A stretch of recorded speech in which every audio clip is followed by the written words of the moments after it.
discussing the surge of anti-Semitism on the social media app and its impact on content creators. Pro-Palestinian support is flooding the internet in comparison to pro-Israel content, and with that comes a rise in threats and anti-Semitic comments. Joining me now is Kris Ruby. She's the CEO of Ruby Media Group and a social media expert. First of all, if we could get your reaction to what we just heard from Eitan.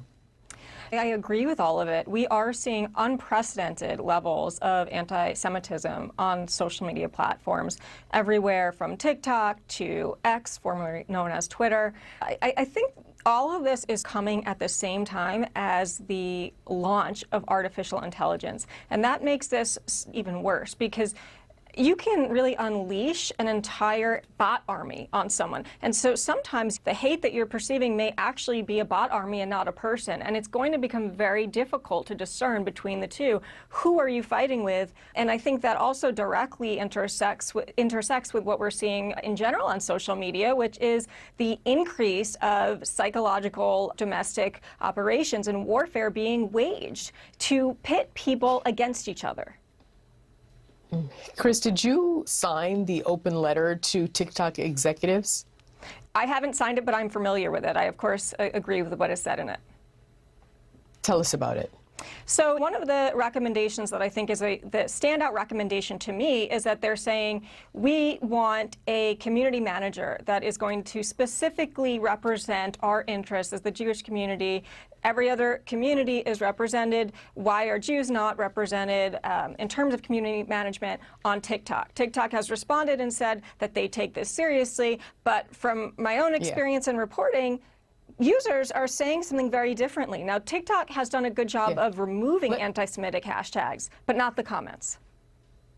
Not the comments. Let me read a statement, part of a statement they gave to the media. It says, in part, we've taken important steps to protect our community and prevent the spread of hate, and we appreciate ongoing honest dialogue and feedback as we continually work to strengthen those protections.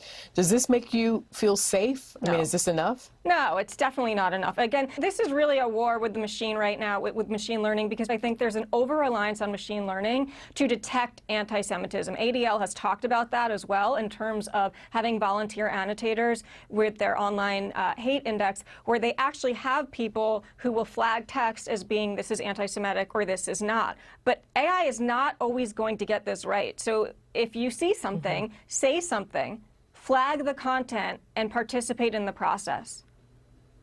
Yeah, you mentioned this earlier, but I'll highlight it now, that on X there are atrocious and menacing hashtags like Hitler did nothing wrong. Why do you think this kind of vitriol and hatred is allowed on any social media platform? I get what you're telling me, that there can be AI bot farms tossing things into the mix, but I mean, this should just not be allowed, period. Correct. So unfortunately, some people seem to be a little bit confused between the difference of free speech and hate speech. Okay, so hate speech is not free speech. And as we know, there's already a lawsuit against Musk for anti-Semitic content hosted on the platform with a German organization. There are specific laws in Germany regarding this and regarding social media platforms of what can be allowed and what cannot be allowed. As far as X is concerned, in their terms of service, Holocaust denial is explicitly not allowed. So it is unclear to me why they are still allowing that type of content on their platform. There is simply no excuse for it.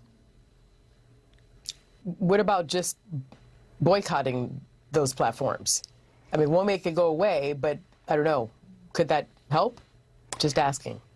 I think that there's always going to be new emerging platforms that pop up just as quickly as someone could boycott it. So the real underlying issue isn't the platform as much as it is the people and the user sentiment and where this hate is coming from and how we can really get to the root cause of that hate.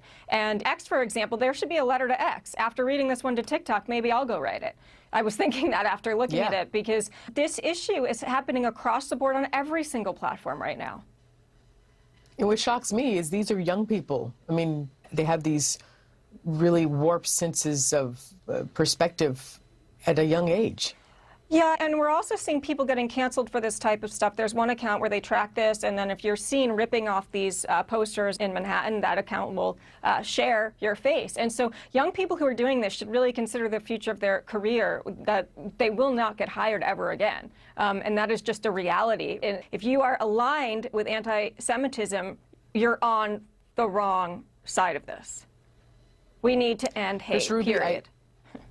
We need to end hate, period. And we'll end this segment on that note, Kris Ruby. Thank you very much. Thank you. We'll be right back.